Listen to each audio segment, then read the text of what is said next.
dear children, I am Riya Singh, your Hindi teacher. जैसा कि आप जानते हैं कि हमारा यूनिट टेस्ट शुरू होने वाला है। आज हम यूनिट टेस्ट के रिवीजन की तैयारी करेंगे। तो हमारा टॉपिक है वर्ण।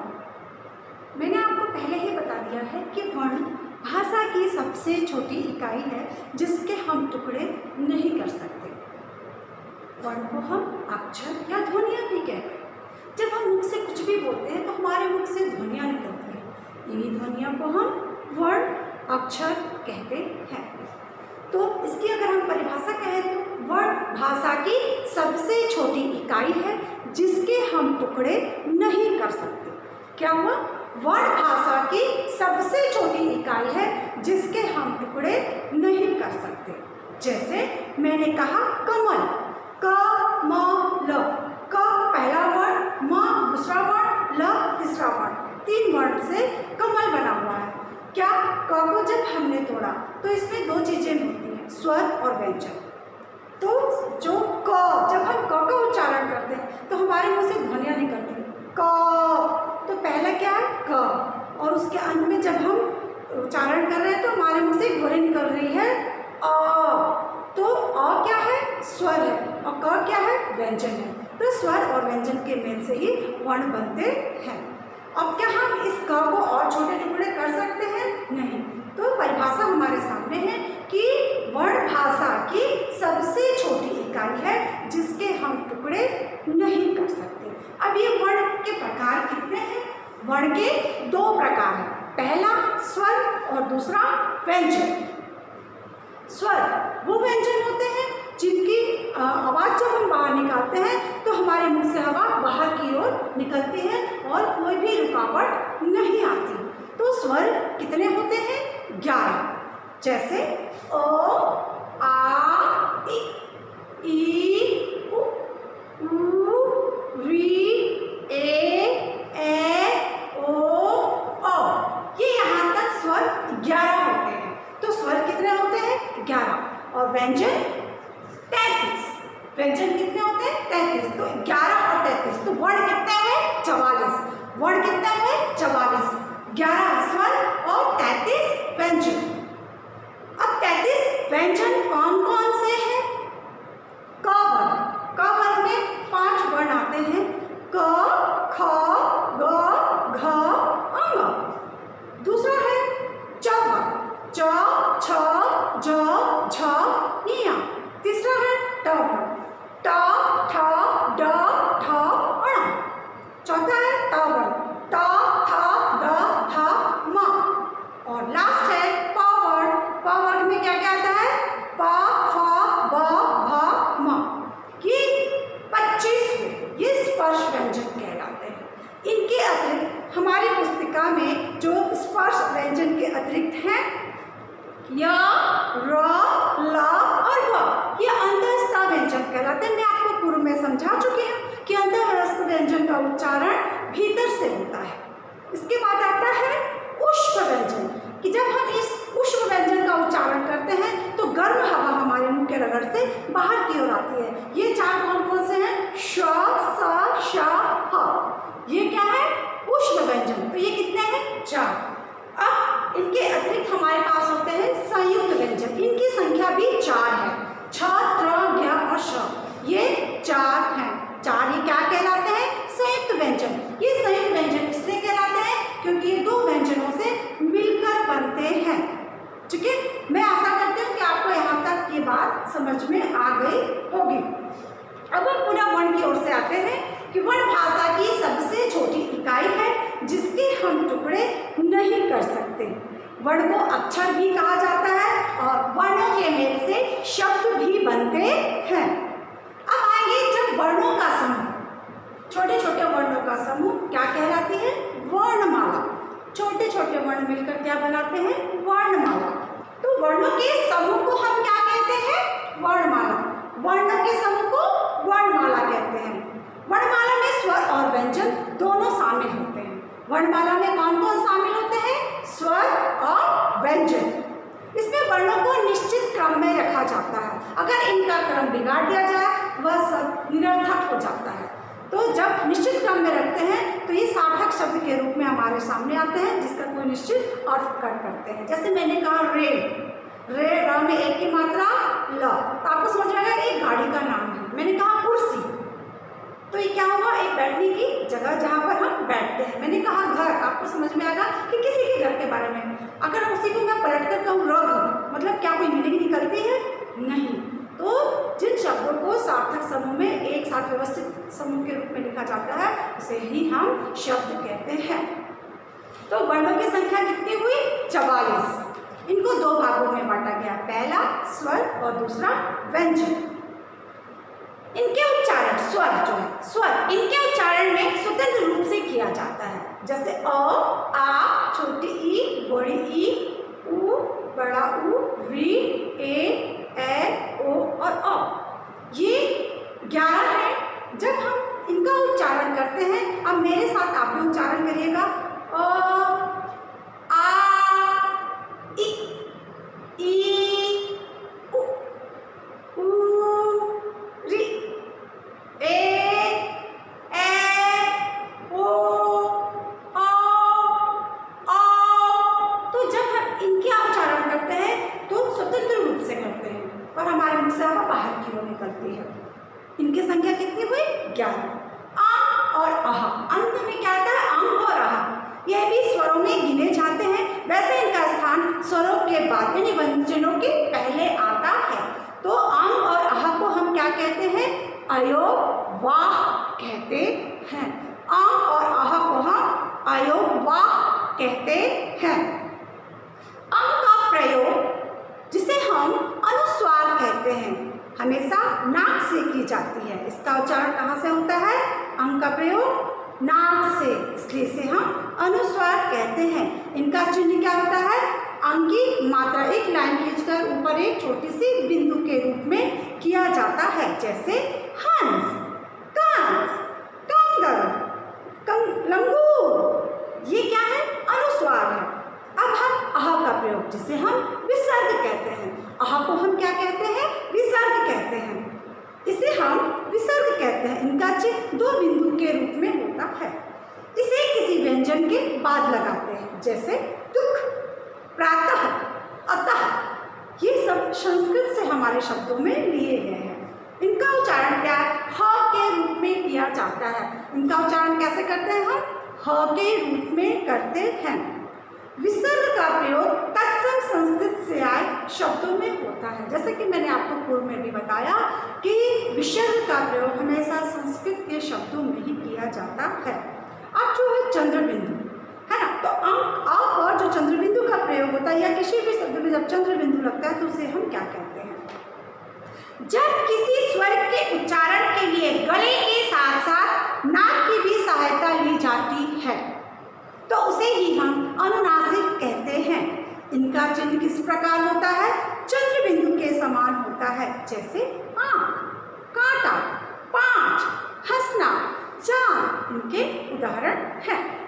अब आ रेफ का प्रयोग, ठीक है, इसे अंग्रेजी ध्वनि कहते हैं।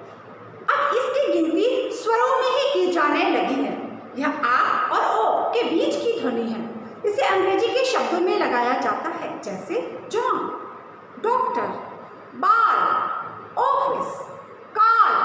तो आ गया बच्चों समझ में कि हम आ का प्रयोग किस प्रकार करते हैं। अब हम आते हैं स्वरों की मात्राओं की। आपको मैंने जैसे अभी स्वर पढ़ाया, स्वर में 11 वर्ण हैं, ठीक है, 11 वर्ण हैं, लेकिन अ जो पहला वर्ण है इसकी कोई मात्रा नहीं होती है। अ की कोई मात्रा नहीं होती है। इसके बाद के शब्दों को अगर मैं लेती हूँ, जैसे आ, मैं एक ही शब्द का चयन करती हूँ अपने सामने, अ, मैं 11 और लिखूंगी। आ, छोटी ई, बड़ी ई,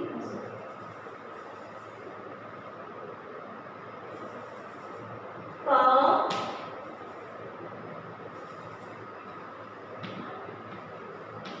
हम वर्ड एक लेते हैं का, ठीक है। का में हमने क्या लगाया?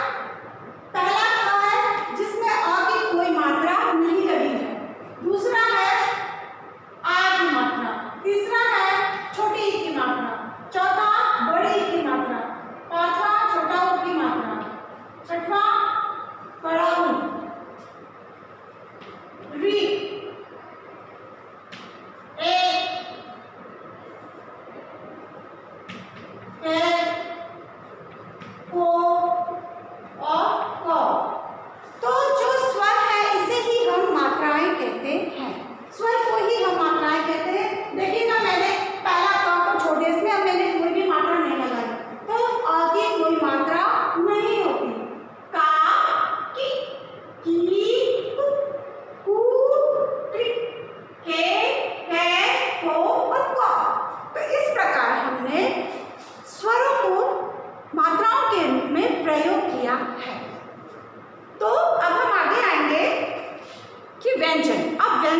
की सहायता के बोले नहीं जा सकते। जब हम किसी भी व्यंजन का उच्चारण करते हैं तो हमें स्वर की सहायता लेनी पड़ती है। जैसे मैंने कहा क, जब मैंने क का उच्चारण किया तो मेरे मुख से एक ध्वनियाँ निकल रही है अंत में जो आ रही है, माँ, र, ला। तो आपने देखा कि सारे व्यंजनों के जब मैंने उच्चारण किया तो इसमें स्वर जुड़ा हुआ है। इनके उच्चारण में किसी न किसी स्वर की सहायता लेनी पड़ती है। सभी व्यंजनों में अ मिला होता है, जैसे क, जैसे माँ।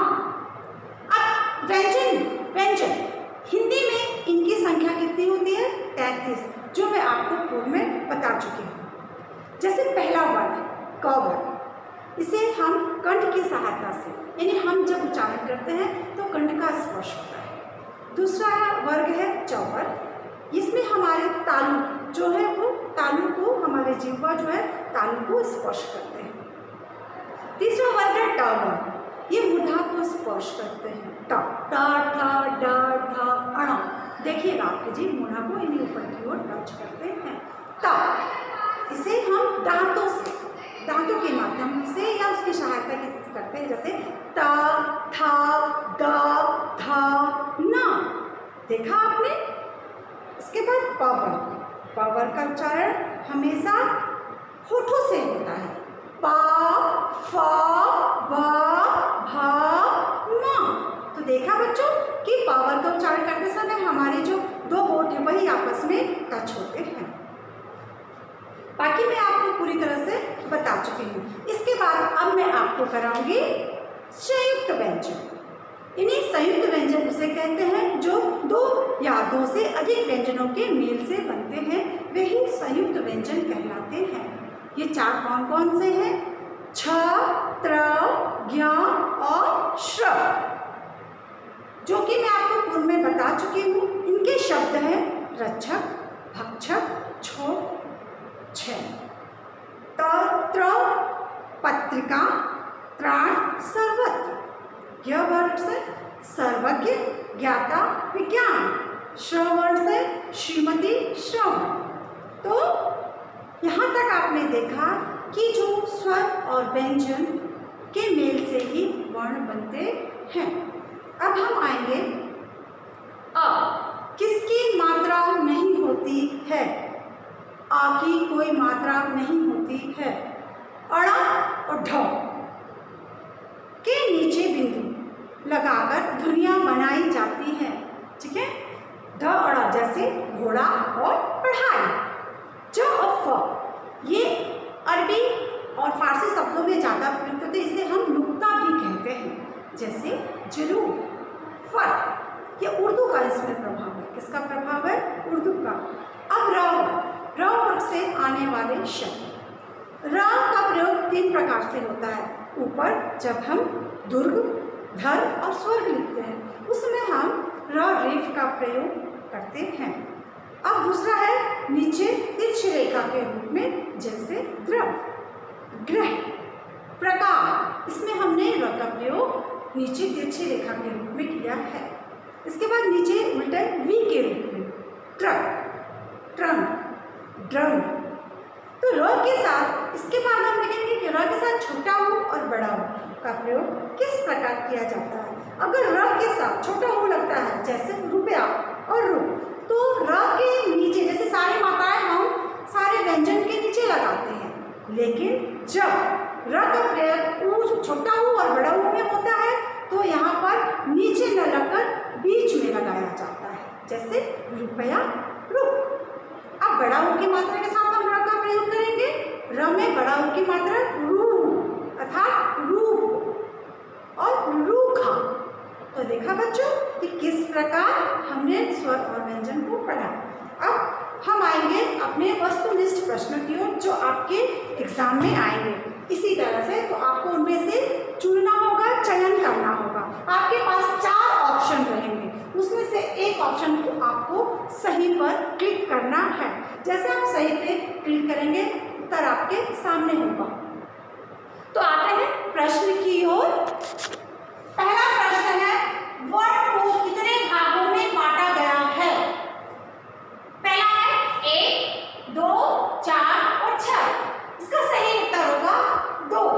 वर्ण को दो भागों में बांटा गया है, पहला स्वर और दूसरा व्यंजन। ठीक है, तो वर्ण को कितने भागों में बांटा गया है? दो। स्वर कितने होते हैं? मैंने भी आपको बताया था कि स्वर 11 होते हैं। यहाँ पे ऑप्शन है 2, 11, 10 और 13। तो कितने हैं? सही क्या है? 11। व्यंजन कितने होते हैं? अभी मैंने आपको बताया था कि व्यंजन 33 होते हैं। यहाँ पर व्यंजन की ऑप्शन क्या क्या है? 33, 44, 30 और 40। तो सही क्या होगा बच्चों? 33। व्यंजन कितने हैं? 33। भाषा की सबसे छोटी इकाई को क्या कहते हैं? जब मैंने परिभाषा बताया था तो आपको बताया कि वर्ण की सबसे छोटी इकाई, भाषा जो है वर्ण की सबसे छोटी इकाई कहलाती है। तो इसका सही आंसर क्या होगा? वर्ण। वर्ण भाषा की सबसे छोटी इकाई होती है। किसके टुकड़े नहीं किए जा सकते? यस, वेरी गुड, वर्ण। जैसे माँ, क्या हम इसको और टुकड़े कर सकते? नहीं। तो वर्ण के और टुकड़े नहीं किए जा सकते हैं। वर्णों के मेल से क्या बनते हैं? अभी मैंने कहा था ना, स्वर और व्यंजन जब दोनों को मिला देते हैं या व्यंजन व्यंजन, तो इनके मेल से क्या बनते हैं? शब्द। जी हाँ बच्चों, तो वर्णों के मेल से क्या बनते हैं? शब्द। इसमें ऑप्शन क्या है? वाक्य, शब्द, भाषा और वर्ण। सही आंसर क्या होगा? शब्द। Very good. वर्णों के समूह को क्या कहते हैं? मैंने कहा जब कई वर्ण आपस में मिलते हैं तो उनके समूह को वर्णमाला कहते हैं। तो हमारे पास ऑप्शन क्या है? स्वर, वर्णमाला, वर्ण और व्यंजन। सही क्या होगा बच्चों? वर्णमाला। किसकी मात्रा नहीं होती? मैंने अभी बताया था कि अ की कोई मात्रा नहीं होती। अ सभी व्यंजन में लगा हुआ होता है। अ, इसमें हमारे पास क्या क्या ऑप्शन? क, अ, म, न। तो किसकी मात्रा नहीं होती? अ। Very good. मात्राएं कितनी होती हैं? अभी मैंने कहा था मात्राएं केवल 10 होती है, अ की कोई मात्रा नहीं होती। तो मात्राएं कितनी होती है? 10। स्पर्श व्यंजन, अभी मैंने आपको चालन करके बताया था, स्पर्श व्यंजन कितने होते हैं? 25, जो 5 भागों में बांटा गया है, कवर, चवर, टवर, टवर और पवर। तो कितने हैं? 25। अयोग वाक् किसे कहते हैं? अभी मैंने कहा था अं और अह, ये जो दो वर्ण हैं इन्हें ही हम अयोग वाक् कहते हैं। ये स्वर भी होते हैं, स्वर के बाद और व्यंजन के पहले इनका नंबर होता है, इसलिए इन्हें हम अयोग वाक् कहते हैं। तो अं और अह को हम अयोग वाक् कहते हैं। संयुक्त व्यंजन कितने होते हैं? जी हाँ, 4। छ, त्र, ज्ञ और श, ये क्या होते हैं? संयुक्त व्यंजन होते हैं। विसर्ग किसे कहते हैं? आहा, आहा, आहा को हम विसर्ग कहते हैं, जिसका हम प्रयोग अतः, प्रातः और स्वतः के रूप में करते हैं। अनुस्वार किसे कहते हैं? वेरी गुड, अंग, हंस, कंगन, लंगूर, अंगूर। यस, तो जहाँ इन शब्दों का प्रयोग होता है वहाँ अनुस्वार होता है, इसे हम अनुस्वार यानी अंग को हम अनुस्वार कहते हैं। तो देखा बच्चों कितना इंटरेस्टिंग है यह पार्ट, और ये पार्ट आपके एग्जाम में आएगा। अब मैं आशा करती हूँ कि यूनिट टेस्ट की तैयारी आपने शुरू कर दी। इस वीडियो के माध्यम से मैंने आपको अभी तक 14 प्रश्न बताए हैं। नेक्स्ट वीडियो में मैं आपको चैप्टर से संबंधित और भी वीडियो भेजूंगी और भी प्रश्न भेजूंगी। आप इसको हल करने का पूरा प्रयास करेंगे और दिल से पढ़ाई करेंगे। अब मैं अपनी वाणी को यहीं पे विराम देती हूँ। Thank you. आपका दिन शुभ हो। धन्यवाद।